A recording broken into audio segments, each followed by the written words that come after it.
In July, Holly and I were walking down the main street of Hopkins during the Hopkins Raspberry Festival. And the street was packed with food vendors, people, sights and sounds everywhere. And off in the distance, we saw two former colleagues of Holly, and something was different about them. They were pushing a stroller.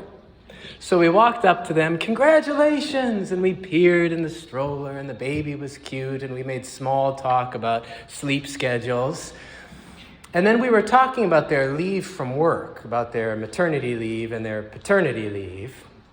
And I asked, "What are you going to do once you have to go back to work? Who will take care of the baby?" I asked this self-interestedly because this is my line of work, taking care of babies.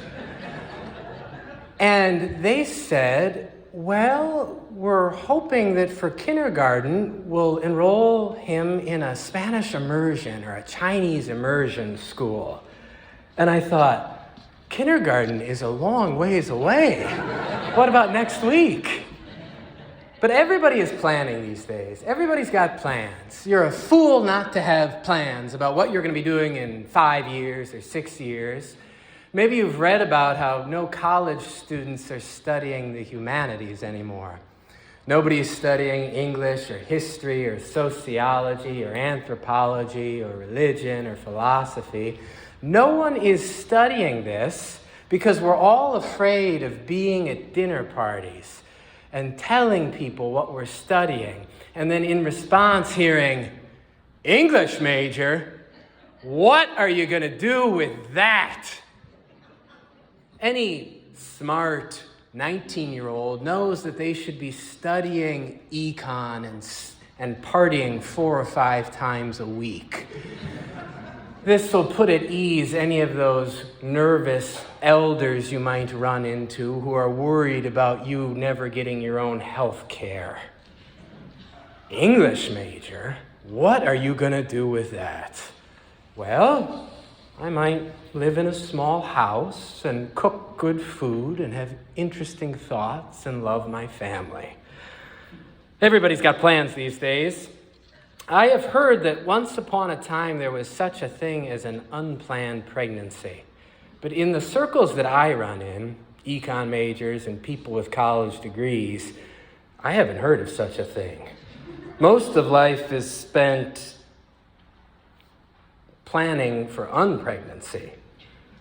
When you do try and get pregnant, it's so strategic. You take your temperature, certain times for being with your spouse. Everything is so planned.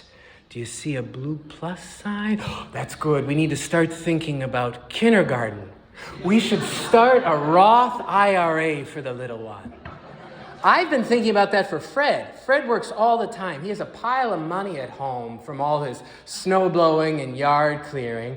And I've been thinking that we need to make that taxable income so that we can start a Roth IRA for Fred. But then I realized that by the time that Fred is able to withdraw from that Roth IRA, I will be 87 years old. And I thought it would be a better idea to instead concentrate on what a nice day outside it is today. All our plans, so many plans. I love plans. I think it's in poor taste for preaching to get too specific or strategic, to tell people what to do. But for a moment, I'm going to talk about plans. There's so much going on at our church, and I'm thinking about the future and all the plans, and it's so exciting. And the other day, Holly and I were doing dishes, and I said, "Holly, do you think it'll ever slow down? Do you ever think there will be fewer plans?"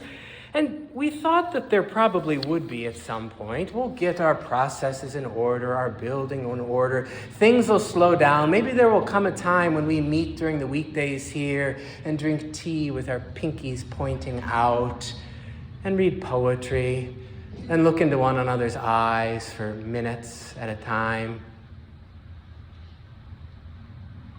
We have a lot of planning to do before we can do that, though. Plans.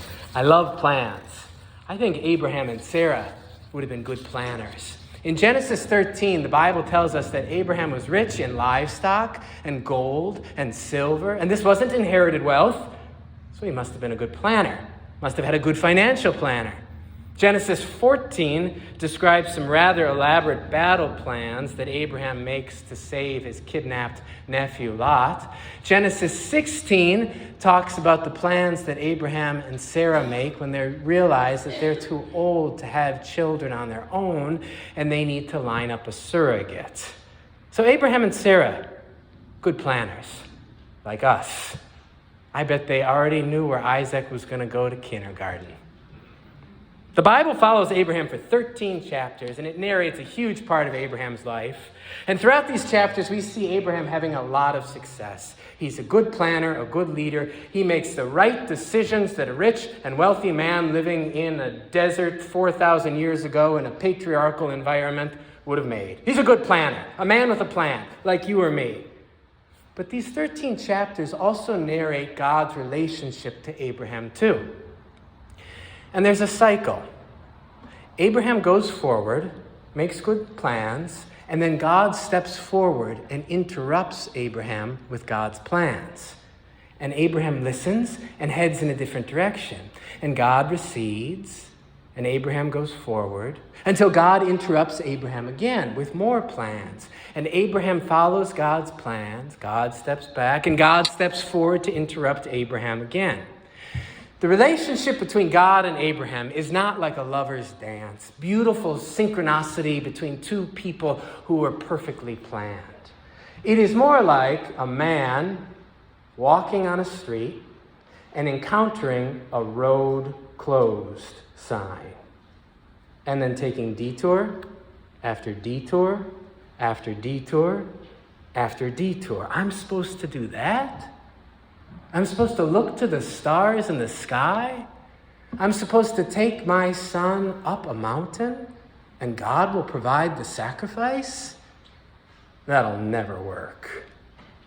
Now that's what I would say if I were Abraham. Why would I say this? Because I love plans and I'm a good planner.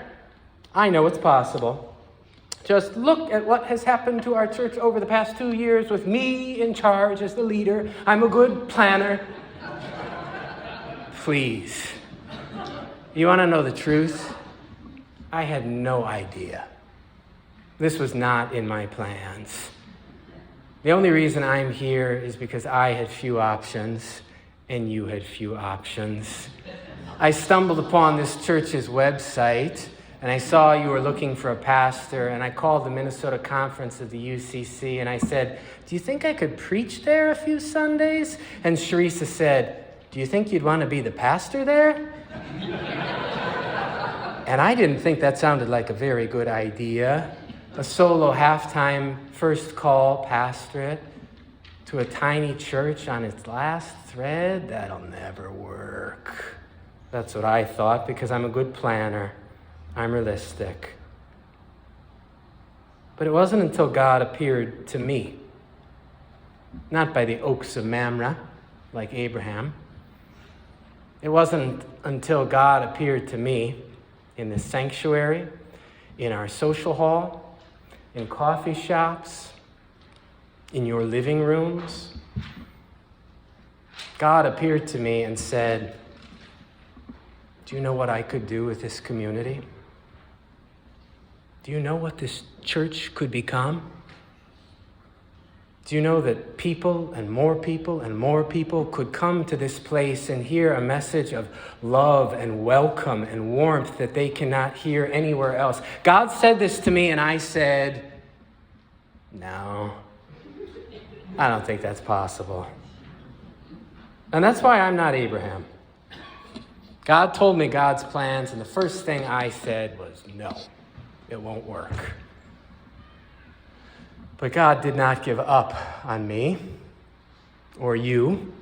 Maybe you've said no to God before. Maybe you've said no to plans that seem too grand, or plans that seem impossible because a good thing could never come out of a bad thing. Maybe you're a little bit like me. But God didn't give up on me or on you, and God appeared again. And you kept showing up, and God kept showing up, and God told me about more of God's plans. And this time I said, really? Which actually meant, not really. But God didn't give up on me or on you. And God kept showing up, and you kept showing up, and God spoke to me again. And I'm not completely stupid. If I hear something 50 or 60 or 70 times, I'll remember it. So God appeared to me again and told me about more of God's plans. And now I've gotten to a point where when I hear about God's plans for this place, I don't say no. I don't even say really. I just laugh. And I don't know why I laugh. It might be because the plans for this place are unbelievable. Because God's unbelievable. It might be because the plans for this place are so great that we could have leaders like this, volunteers like this, parties like this, music like this, a building like this, a sense of welcome like this. These plans are so great that we can't stop them. All we can do is laugh, because God would do these sorts of things with tired old Sarah and Abraham. And maybe God would do these sorts of things with us, too. Would God do that? I don't know. I do talk to God a lot, but it's not because I'm a pastor. It's because I talk to you all a lot, and God speaks through you. I talk to you, I talk to people out there. I don't think anybody gets to talk to people as much as I get to talk to people. And God speaks through you. So I hate to do this, to take command of the pulpit and to give you preacherly advice. But let me tell you, if in the next few months or years you hear about the plans for this place and you think they sound outrageous or impossible or ridiculous, don't do what I did. Don't say no. Don't say really. Just laugh. Tip your head back and laugh. Laugh so hard your face falls forward and your forehead hits the table in front of you. Laugh so hard that people think you're crazy or we're crazy or God is crazy. And when the plans for this place are realized, because this is going to happen, leaders like this, volunteers like this, a building like this, parties like this, a sense of welcome like this, all of this is going to happen. And people are going to want to know, how? How did that happen to that little old tired church on the hill? Can you tell me how? Don't tell them how, because we don't know. Just laugh. Amen.